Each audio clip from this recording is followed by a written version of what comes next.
Sindh online school class 6 मज़मून science बाब 5 सबक 3 अंसर एलिमेंट्स। ॾोहटनि ऐं ॾोहटनि खे सिंध ऑनलाइन स्कूल में भलीकार। मां आहियां नाना आबिद। अॼोके सबक में असां अंसरनि जे बारे में कुझु वधीक मालूमात हासिल कंदासीं ऐं ॾिसंदासीं त अंसरनि जी सुञाणप छा थींदी आहे, कीअं थींदी आहे, केतिरा अंसर आहिनि ऐं उन खां अलावा असां अंसरनि जी दर्जाबंदी जे बारे में कुझु ॾिसंदासीं।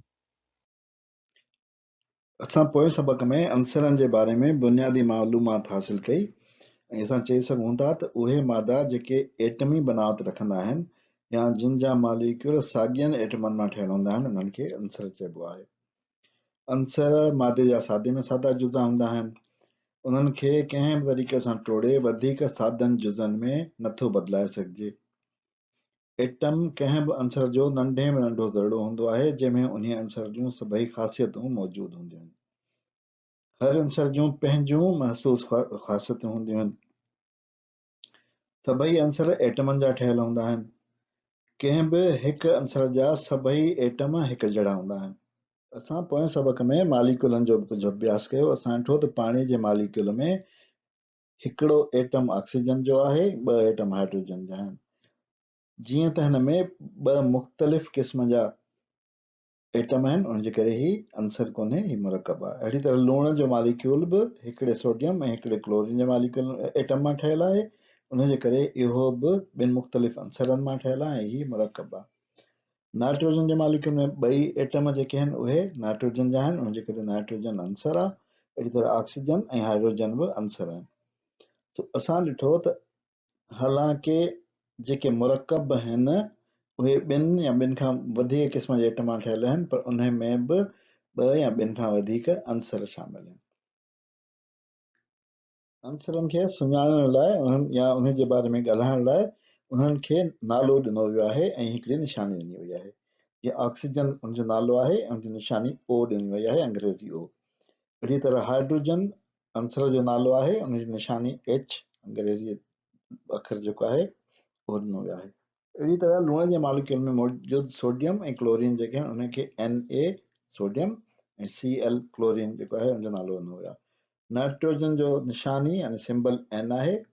ऑक्सीजन जी असां ॾिसी चुका आहियूं त सिंबल O आहे ऐं हाइड्रोजन जो सिंबल H आहे। असांजे चौधारी जेके बि मुख़्तलिफ़ क़िस्म जा आइटम मौजूदु हूंदा आहिनि उहे कंहिं न कंहिं अंसर जा हूंदा आहिनि। इन्हनि सभिनी अंसरनि ते नाला रखियल आहिनि ऐं हर कंहिंखे पंहिंजी पंहिंजी निशानी बि ॾिनल आहे। आम तौर ते जेके अंसर असांजी चौधारी मौजूदु हूंदा आहिनि या जिन से असां घणो लह विचण में अची सघूं था या ईंदा आहियूं उहे ही आहिनि, हिन जदवल में ॾिनल आहिनि। पहिरियों आहे हाइड्रोजन, इनखे अंग्रेज़ी में HYDROGN लिखंदा आहिनि ऐं हिन जो निशानी H आहे। इहो हुनजे अंग्रेज़ी नाले जे पहिरें अखर ते मुश्तमिल आहे। सोडियम, इन जी निशानी Na आहे। हाणे इन जो अंग्रेज़ी नालो त सोडियम आहे, पर हुनजी निशानी Na छो आहे? इन जे करे जो सोडियम जो लातीनी नालो नेट्रियम आहे ऐं जी निशानी लातीनी नाले नेट्रियम मां निकितल आहे Na। अहिड़ी तरह कार्बन जी निशानी C आहे, नाइट्रोजन जी N आहे, ऑक्सीजन जी O, फ्लोरीन जेका गैस आहे उनजो F आहे, क्लोरीन जी Cl, छो त कार्बन सां खां अलॻि करण लाइ हिनखे Cl जो नालो ॾिनो वियो। पोटेशियम जी निशानी K आहे, इहो बि हुनजे लातीनी नाले कैलियम मां वरिती वई आहे। हीलियम जी निशानी पहिरियां ॿ लेटर्स He आहे, नियोन जी पहिरियां ॿ लेटर्स आहिनि, कैल्शियम या कैल्सियम हिनखे ॿई उचार कबा आहिनि, उनजी Ca आहे।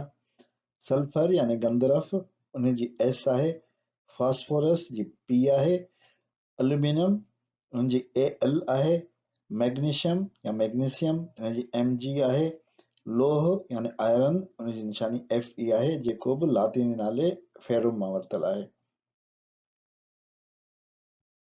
अंसरनि जे नालनि ऐं निशानियुनि जो तयन हिकिड़ो बैनुल अक़वामी इदारो international union of pure and applied chemistry कंदो आहे। इन इदारे जे मुताबिक़ हिन महिल ताईं कुल 118 यानी तक़रीबन 120 चई सघिजे थो अंसर दरियाफ़्त थी चुका आहिनि, यानी असांखे मालूम थी चुका आहिनि। इन्हनि 120 अंसरनि मां या 118 अंसरनि मां 94 कुदरती तौर ते यानी नेचुरली अकरिंग इन अर्थ आहिनि ऐं 24 अंसर हथरादू यानी इंसान जा पंहिंजा ठाहियल आहिनि। अंसर मुख़्तलिफ़ हालतुनि में मौजूद हूंदा आहिनि, उन्हनि जूं ख़ासियतूं बि हिक ॿिए खां मुख़्तलिफ़ हूंदियूं आहिनि। के अंसर नहरा हूंदा आहिनि, के पाणियाठी हूंदा आहिनि ऐं के गैस वारा हूंदा आहिनि। कुझु वज़न जे लिहाज़ सां जेकॾहिं ॾिसिजे यानी डेंसिटी ऐं कसाफ़त जे लिहाज़ सां त कुझु हल्का, कुझु ॻोरा हूंदा आहिनि। ॾिसण जे लिहाज़ सां कुझु रंगीन, कुझु कारा, कुझु अछा, कुझु चमकंदड़, कुझु झिलकंदड़, कुझु डल यानी जिन में चमक न हूंदी आहे, ईअं हूंदा आहिनि। कुझु भुरभुरा हूंदा आहिनि, कुझु खुरदरा हूंदा आहिनि, कुझु सख़्तु हूंदा आहिनि, कुझु नरम हूंदा आहिनि। ऐं इस्तेमाल जे लिहाज़ सां बि कंहिंखे कटे सघिजे थो, मोड़े सघिजे थो। कंहिंखे जेको आहे चादरूं ऐं शीटूं उनजूं ठाहे सघिजनि थियूं, कंहिंजूं तारूं ठाहे सघिजनि थियूं, कंहिंजूं हथियूं ठाहे सघिजनि, कंहिंखे वर्कनि में बदिलाए सघिजे थो, कंहिंखे ॻारे उन्हनि मां जेको आहे मुख़्तलिफ़ ज़ेवर वग़ैरह ठाहे सघिजनि था। हर अंसर जेको आहे उहो मुख़्तलिफ़ ख़ासियतुनि वारो आहे ऐं मुख़्तलिफ़ तरीक़े जो आहे। इन जे करे इंसान अंसरनि खे उन्हनि जी ख़ासियतुनि जे लिहाज़ सां पंहिंजे इस्तेमाल में आणींदो आहे। अंसरनि जो सभिनी खां आम इस्तेमालु जेको तव्हां ॾिठो हूंदो उहो तव्हां फूकणनि में ॾिठो हूंदो, जेके हवा में मथे वेंदा आहिनि फूकण, जंहिंखे गैस वारा फूकण असां चवंदा आहियूं। उन्हनि फूकणनि में हाइड्रोजन गैस इस्तेमालु थींदी आहे, छो त हाइड्रोजन गैस हल्की आहे ऐं उहा फूकणनि खे मथे खणी वेंदी आहे हवा में। पर कुझु फूकणनि वारा हाइड्रोजन गैस इस्तेमालु कोन कंदा अथव, इन करे जो हाइड्रोजन गैस आहे महांगी। उहे वरी छा कंदा आहिनि, जो हुन में एसिटिलीन हिकिड़ी गैस हूंदी आहे जेका ॿारनि जे कमु ईंदी आहे, उहा इस्तेमालु कंदा आहिनि। उहा हिकिड़ो ज़हरीली गैस आहे, ख़तरनाक गैस आहे ऐं उहा फाटी बि सघे थी।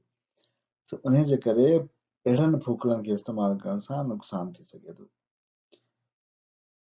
जीअं असां चयो त कुझु अंसरनि खे ॻारे उन मुख़्तलिफ़ शयूं ठाहे सघिजनि थियूं, उन्हनि खे जेको आहे रोल करे सघिजे थो, उन्हनि मां जेको आहे उहो सरियो ठहंदो, एंगल जनरल जंहिंखे चइबो आहे उहो ठहंदा। कुझु अंसरनि मां शीट्स यानी चादरूं आहिनि, उहे चादरूं बि ठही सघंदियूं, कुझु अंसरनि मां तारूं बि ठही सघनि थियूं। इहे सभु अंसरनि मां कोन थियूं ठहनि। हिन में मूं जेके तव्हांखे ॾेखारिया आहिनि हिन में ही लोह आहे, हीअ लोह जी चादर, हीअ ट्रामो आहे, ट्रामे जा एंगल जनरल गोल पाइप वग़ैरह आहिनि ऐं उन्हनि जूं तारूं बि आहिनि।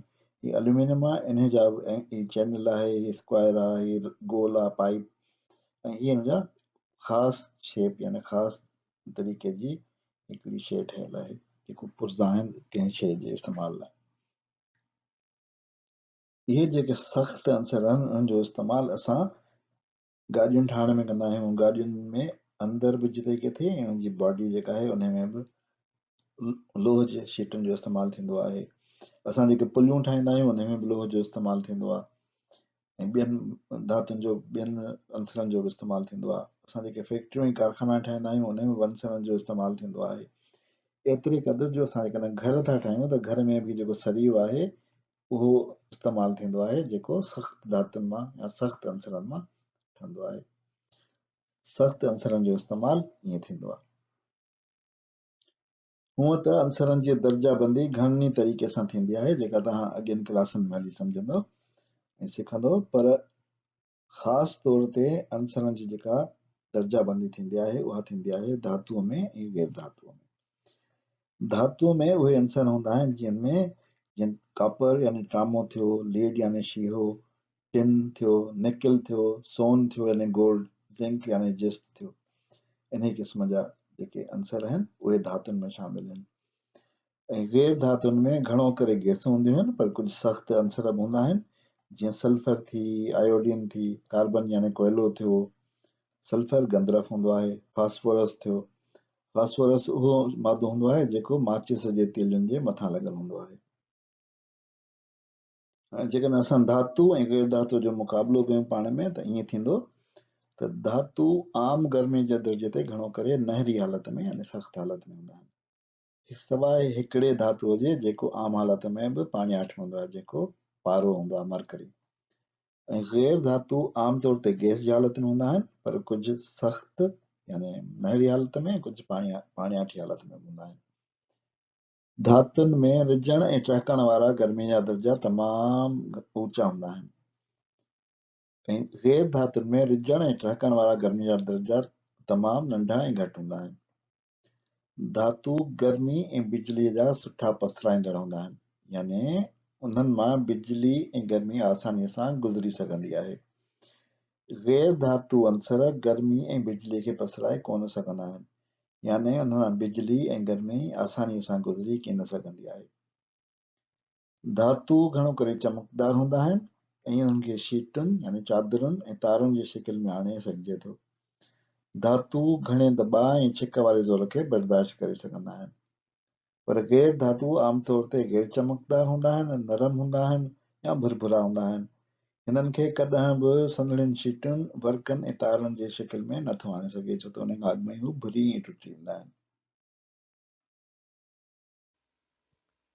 अंसरनि जी धातु ऐं गैर धातु में दर्जाबंदी लाइ जेके ख़ासियतूं हुनर ॿुधायूं उहे न त मुकमिल आहिनि ऐं न वरी ज़रूरी तौर ते सभई अंसरनि ते लागू थींदियूं आहिनि। मिसलन पारो यानी मरकरी खणी वठिजे त उहा आम गर्मी पद ते पाणियाठ हूंदो आहे, पर आहे धातु। हालांकि सभु धातु सख़्त हूंदा आहिनि। या सिलिकॉन जो मिसाल वठो, जेको आहे त गैर धातु, पर उन में धातुअ जूं का बि ख़ासियतूं मौजूदु आहिनि। जीअं सख़्त आहे, उन खां वारी शिकिल जेका आहे उहा कलमी आहे, यानी क्रिस्टलाइन बनावट अथसि, बिजलीअ जो पसराईंदड़ आहे, चमकंदड़ आहे, रिझण ऐं टहिकण जो दर्जो तमामु वॾो अथसि। हाणे सिलिकॉन जो ज़िक्र कयो अथमि त ॿुधाईंदो हलां त इहो अंसर वारीअ में हिकु मुरकब सिलिकॉन डाइऑक्साइड जी सूरत में मौजूदु आहे। धरतीअ जी सतह जो तक़रीबन 28% सिलिकॉन ते ॿधल आहे वज़न जे लिहाज़ सां। इहो सिलिकॉन ई आहे जंहिं मां इलेक्ट्रॉनिक डिवाइसिस याने फोन थी, कंप्यूटर थियो, टेबलेट थी, उन्हनि जा अहम पुर्जा ठहंदा आहिनि, जिन खे असां चिप्स चवंदा आहियूं।